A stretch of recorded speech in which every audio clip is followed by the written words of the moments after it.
పరిస్థితి, నేరుగా అరుణాచలం వెళ్ళేటువంటి పరిస్థితి ఈ ప్రాంతంలో ప్రజలకు లేదనేటువంటి విషయం మనందరికీ కూడా తెలుసు.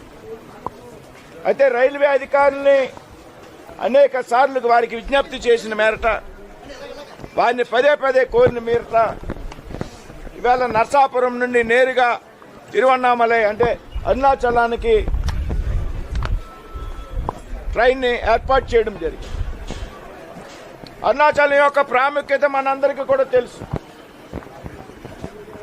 అరుణాచలం పంచభూత లింగాల క్షేత్రాల్లో ఒకటి. అరుణాచలం వెళ్లి జీవితంలో ఒకసారైనా గిరి ప్రదక్షిణ చేసుకోవాలనేది యావత్ హిందూ భక్తుల యొక్క కోరిక. ఈ విధంగా ఉదయం 5 గంటలకి వెళ్ళడానికి అవకాశం, ఆ రోజునే గిరి ప్రదక్షిణ చేసుకోవడానికి అవకాశం కూడా ఈ సందర్భంగా వచ్చింది. అంతేకాదు, కేవలం అరుణాచలమే కాదు,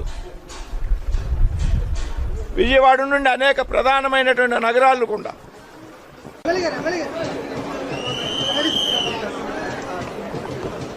శివభక్తులందరికీ శుభాకాంక్షలు. శుభవార్త,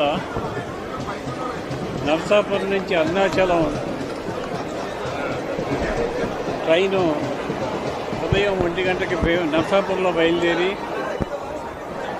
మరుసటి రోజు ఉదయం 5 గంటలకి అరుణాచలం వెళ్తుంది. ఈ ట్రైన్ వారానికి ఒక్కరోజు మన మంత్రివర్యులు భూపతిరాజు శ్రీనివాస వర్మ గారి ఆధ్వర్యంలో దీని మీద పర్మిషన్ తీసుకొచ్చారు. వారికి మనందరి తరఫున వారికి మనస్ఫూర్తిగా అభినందనలు తెలియజేస్తున్నాం.